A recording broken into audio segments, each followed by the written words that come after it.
This is how to make a hyper-efficient office.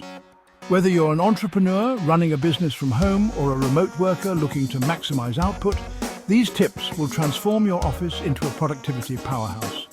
We're diving deep into the nitty-gritty of workspace organization, ergonomics, and even some next-level psychology tricks to help you get the most out of your workday.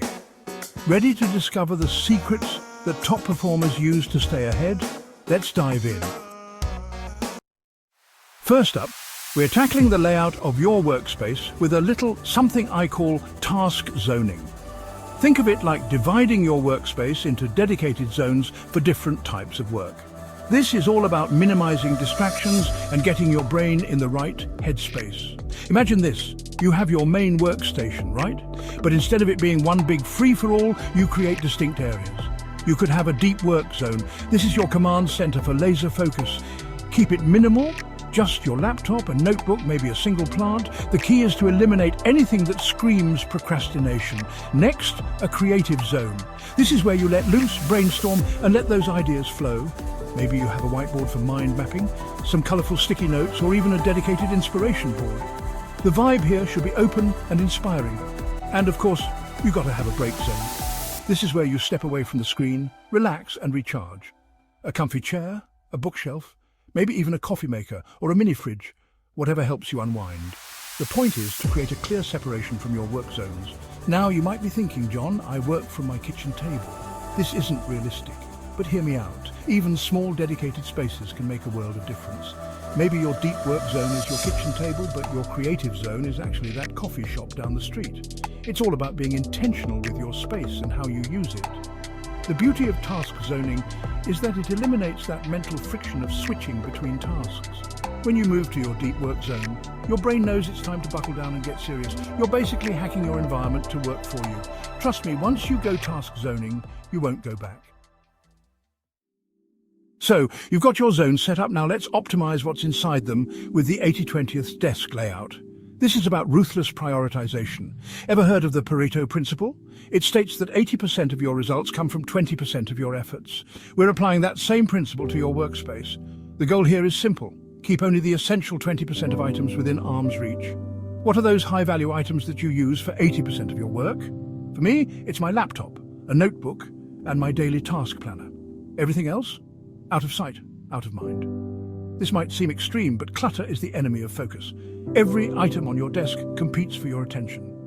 By minimizing visual distractions, you free up mental bandwidth to focus on what truly matters. Think of it like your phone's home screen. You don't have every single app crammed onto one page, right? You prioritize the apps you use most for maximum efficiency. Now, this doesn't mean you need to get rid of everything. Storage is your best friend here. Use drawers, shelves, or even stylish boxes to organize items based on their frequency of use. The key is to create a clean, uncluttered workspace that promotes focus and clarity. And here's a pro tip. Take it a step further and declutter your digital workspace too. Organize your desktop, create folders, unsubscribe from unnecessary emails. A clean digital environment translates to a clearer mind. Remember, an efficient workspace is about intentionality. By prioritizing what matters most, you create an environment that supports your productivity goals. Okay, so we've covered the physical layout of your workspace, but let's talk about optimizing your senses. This is next-level productivity hacking, people. We're talking about using light, sound, and even smell to enhance your focus and creativity. First up, lighting. This is crucial. Ditch the harsh overhead fluorescent lights, they're productivity killers. Instead, opt for natural light whenever possible. Position your desk near a window and let that sunshine in. But what about those late-night work sessions? That's where color temperature comes in. Warm lighting, like soft yellow or orange hues, is great for creativity and relaxation. Think of it like the warm glow of a sunset. So if you're brainstorming or doing any design work, warm lighting is your best bet. On the other hand, cool lighting, like bright white or blue tones, is ideal for focus and alertness. It mimics the midday sun and signals to your brain that it's time to be productive. So when you really need to buckle down and get things done, switch to cooler lighting. Next, sound. Now, I'm all about that lo-fi hip-hop beats to chill or study to, but let's be real, sometimes you need complete silence to focus. A good pair of noise-cancelling headphones is a must-have for any productivity enthusiast. But here's the thing, not all sound is bad. In fact, certain ambient sounds can actually enhance focus and creativity. Think nature sounds like gentle rain or ocean waves, or even instrumental music without lyrics. Experiment with different soundscapes and see what works best for you. And finally, let's talk about smell.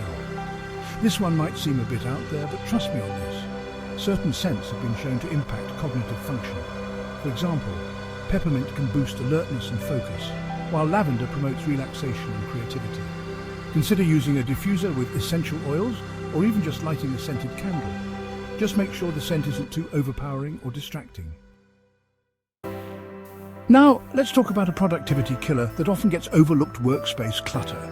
It's like a virus that slowly creeps in and saps your focus. But don't worry, I've got the antidote, the 2-minute reset rule. Here's how it works. At the end of each work session, take just 2 minutes to reset your workspace. That's it. Put away any papers, organize your stationery, clear any coffee mugs, and give your desk a quick wipe down. 2 minutes might not seem like much, but trust me, it makes a world of difference. It's like hitting the refresh button on your workspace and your mind. You're basically setting yourself up for success for your next work session. Now, I get it. Sometimes those 2 minutes can feel like an eternity, especially when you're on a roll. But think of it this way. Those 2 minutes you invest in resetting your workspace will save you countless minutes or even hours of wasted time and frustration later on. A clean and organized workspace promotes a clear and focused mind. It's simple psychology.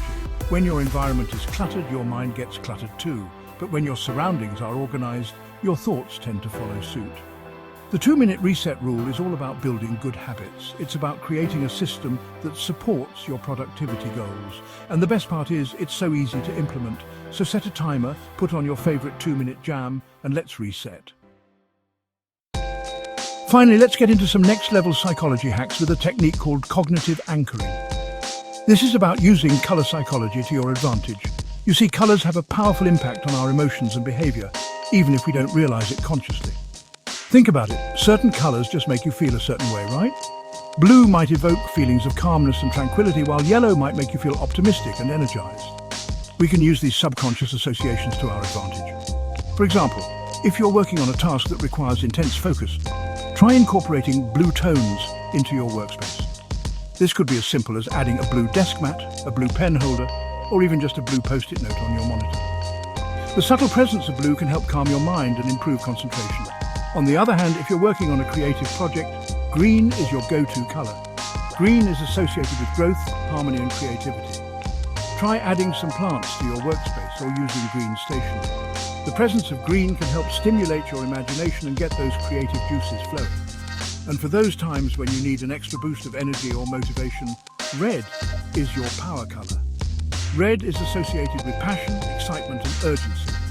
Now, you don't want to go overboard with red. Too much can be overwhelming. But strategically placed pops of red can provide that extra push you need to power through a challenging task. The key with cognitive anchoring is to experiment and find what works best for you. Pay attention to how different colors make you feel and incorporate them into your workspace accordingly. You might be surprised at the impact color can have on your productivity and overall mood. And there you have it, the blueprint for creating a hyper-efficient office that fuels your productivity. We talked about task zoning to create dedicated work areas, the 80-20 desk layout to prioritize essential items, and even how to hack your senses with light, sound, and smell. But remember, these are just tools.